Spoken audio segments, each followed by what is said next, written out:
Barmuda Triangle dagi hingduna lakpa nupa amana liba angakpa wari. Prithibi sida mafam khara lay maduda chatkhibadi yaba halakpagi guarantee leitaba. Madugi marakta amani Bermuda Triangle su. Mafam ase Atlantic Ocean da Miami, Puerto Rico amasung Bermuda Island mafam ahum masigi chidai sing touch tawraga imaginary triangle amagi mongda lowba area ni. तौबगी Bermuda Triangle की area से कायदगी काय फावबा कोंदुना लई हाइसे कनानसु खंगदे मरमदुना confusion ओइदुना थैदोक थैजिन तौदुना चलबसु aeroplane जहाज कया मांखरे 2019 यौबा फावदा मफम असिदा चौराकना जहाज लिसिंग अनि एयरक्राफ्ट जनी मुक मसिगे मरक्ता अमा अनि नत्तना मांखरबा प्लेन जहाज सिंगी मचेत मकाय अमत्ता थी फंगदे लोइनना तोंखिबा मी सिंगसु मफम असे यामना ngakpani maramdi ngasi ki scientist sing na malem da famna chahi million light years ki athap pa mafam da kari lay hai ba khang ba ngamle adubu Bermuda ki manung ki angakpa kari no kari maram na angak pa thavdok thok li no masi ki manung da kari lay amasung masida mang ki ba pot sing kadai da satkre hai ba amatta hai ba ngamde masi ki manung da mang ki ba pot chai sing thiba phangda ba ki maram di pot sing ado mafam sida laita ba jatni 4 December 1970 की वारी नि pilot Bruce Cornell ना मागी Mopa अमदी pilot अमगा business purpose अमगी दमक एंथ्रोस कोबा island अमदगी Florida चटपगी दमक plane अमा थौदुना चटखी माना चटलिबा root अदो मतम अदुदा बर्मुदा triangle की मनुंग द चलमदे अमसुंग मागी ओइना नुमित अदुना अहान बनते हानसु मफम दुदा कायरक चटख्रबनी मरम असिना ब्रूस चिंगनबा लैतना थौदुना चटखी मा खंगलम दे नुमित अदो मागी ओइना अंगकप नुमित अमा ओइबे याय हाइबसे प्लेन अदो फुट लिसिंग मुक पाइखतख्रब तुंगदा अमुबो मसुगी नोंगपाक अमा थेंगनखी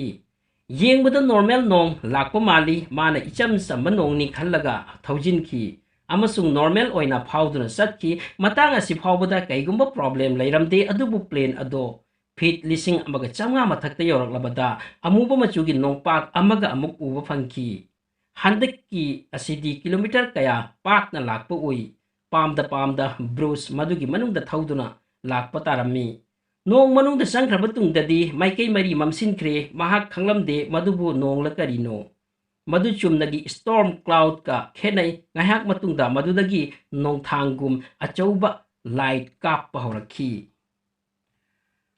Light sing ado nongthangumi adubu akhakpagi khonjel yaudi mangal ado nongthangi mangal dagi hena langi amasung in amagi matogum magi plane adubu question ki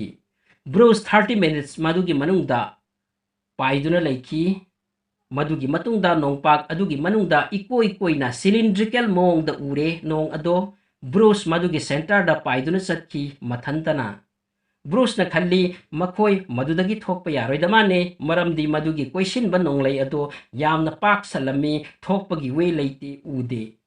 ngahak matungda angakpa pot ama ui nong gi tunnel adugi matonda angoba mangalama Bruce na khalli madugi mafam ado cloud tunnel adugi aroiba mafam oigani maramadura mahak maduda thoujin ki adubu madugi point ado yorakanda ngasai gi mangal nong loina chaithokre ilai leisen nakre matang asida plane ki navigation signal nom bahai bahorakhi compass mathantana direction changing torakhi plane ki electronic instrument sing mathantana response to bahorakhi matang aduda asumna fil tawki plane adubu atopa sakti amana control to bugum Bruce na plane adubu control to bangamlamde khwaidagi ngakli badi plane ado haujik ngasai gi in point adom da satli asumna 20 minute magi plane mafam aduda nainaduna travel toramki adugi matungda khanghaudana inba amaga loinana madugi nongpaidugi mapanda thorakki thoraklabagi 5 minute phawbadi Bruce weightless feel tawki astronaut amana atyada prithibigi gravitational force ki mapanda oibagum masiki tungda normal oirakki plane gi instrument singsu normal work toba horakki Maramaduna Bruce na ground control da contact tawi maramdi haukiba 30 minute ma kadai da leiroi khangde matamadu da ground control na radar de yengba matamda mana pairiba mafam da plane ama phawba lakpa uramde ngaihak matung da ground control na mangon da message pirakhi madudi nangna chatkadaba air space thadok lamduna Miami gi air space ta thungkhre adubu madu karamna oibiyai Bruce ki oina di Jeremy aduda only 400 km ki mafam chatkadabani amasung madugi timing minimum 90 minute ni mana pairakli only 46 minute phakri plane adugi maximum speed su 290 km/h ni maram aduna 46 minute ta 400 km thapna lakpa haibasi oibeya buwanati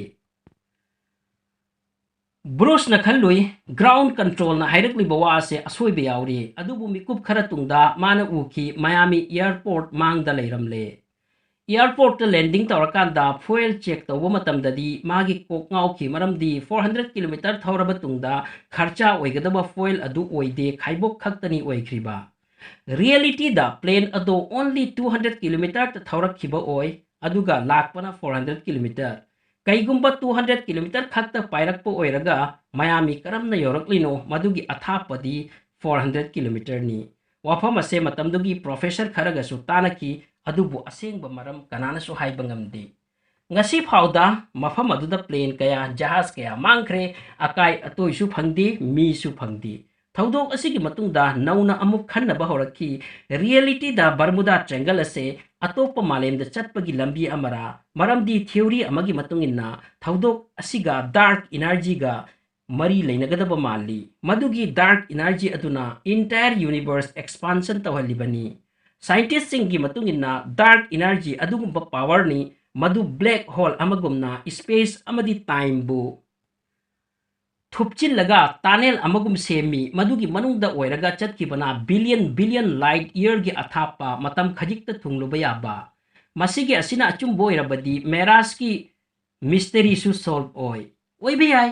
Bruce su asigumba dark energy gi tunnel asida changlubani amasung 400 km gi athapa 46 minute ta thunglakibani tawbagi di dark energy ngasi su theory amakhak oina leiri scientist singna completely masibu explain tawbangamde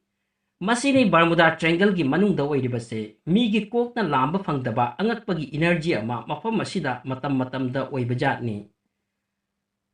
aduga kari gisu thajaroi malemdi angakpagi mafamni angakpasing leiba tabani video sigi damak like to view amasung channel asida anau boirabadi please subscribe to shin view